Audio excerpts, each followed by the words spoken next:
I don't know how Trump did it, but he managed to get Under the Desk News to do a campaign ad for him. And I gotta say, V crushed it. Check it out. Here are the first 15 promises he has made if he is reelected.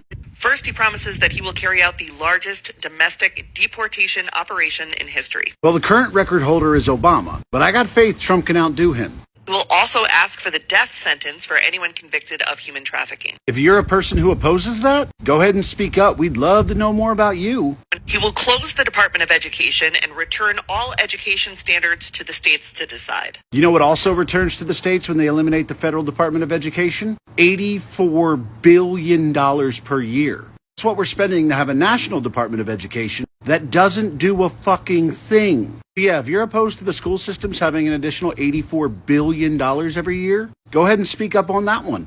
He will put prayer back into school. No, he won't. No, what that means is he will allow people to pray in school. There has never been and never will be forced prayer in public school. He's just saying you should be allowed to if you want to. He will criminalize any race-based advantage programs. Good. Any program based on race is inherently racist. Nobody should have an advantage because of the color of their skin. He will end the Affordable Care Act. Good, that thing's been a fucking disaster. That program helped nobody. Just made shit far more expensive. He will ban gender-affirming care for adults and children, and he will ban any federal dollars from going towards gender-affirming care. Thank God. These people will finally be able to focus on getting the mental health care they deserve.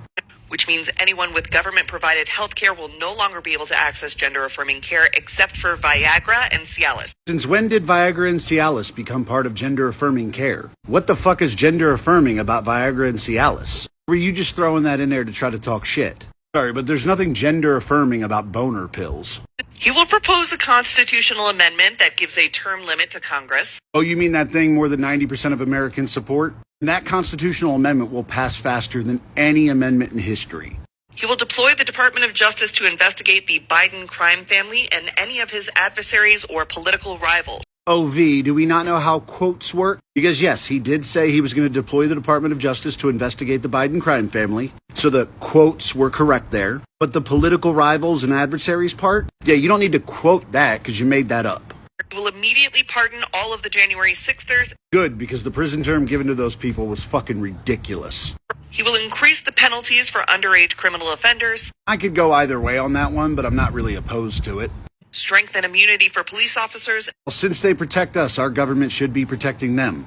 And deploy the National Guard to patrol woke cities. Again, V, with the fucking quote bullshit, not his fault that the woke cities are where all the fucking crime is. If you have a problem with a city deploying the National Guard, take that shit up with Kathy Hochul, who's a Democrat, by the way. On day one, he will reassess our participation in NATO. Good, because this is the current breakdown in spending. Annual budget for NATO is $1.3 trillion, of which we pay $860 billion. Yeah, fuck these countries. We don't need to be paying for their defense.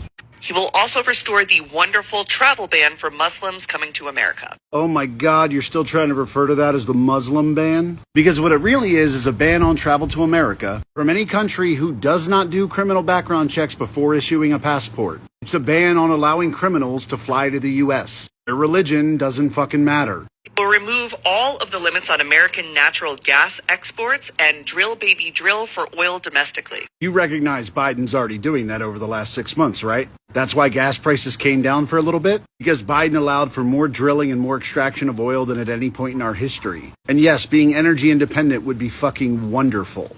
He will impose a tariff of up to 60% on Chinese imports. Well, good. Our tariffs on Chinese products will finally match up with what the Chinese tariff us for. But you probably didn't know that because you didn't do any research before trying to talk shit. He will extend the 2017 tax cuts and drop the corporate tax rate from 21% to 15%. Sweet, because the 2017 tax cuts were fucking awesome. And if you don't believe that, pause to read. And as far as dropping the corporate tax rate from 21 to 15, good, that'll be an extra 6% they can reinvest in their business. Which, if you're unaware, usually means hiring more people. He will push Congress to pass legislation that would give every American the right to concealed carry anywhere at any time. And he will revoke any gun restrictions or legislation that seeks to inhibit people's ability to own guns that's been passed in the last several years. Oh, goody. We'll finally get back to being a fuck around and find out type of country. He will demand that Europe pay back all the money we gave Ukraine, and then he will use all of that money to recruit for the American military. Well, Europe's not going to do that. But I like the idea. We'll take billions and billions of dollars from private university endowments by taxing, fining, and suing the universities. I fucking love that idea. And then he will use that money to create the American Academy, a free online college. Oh no, actual free college. How terrible. So that's Agenda 47. And it's fucking awesome.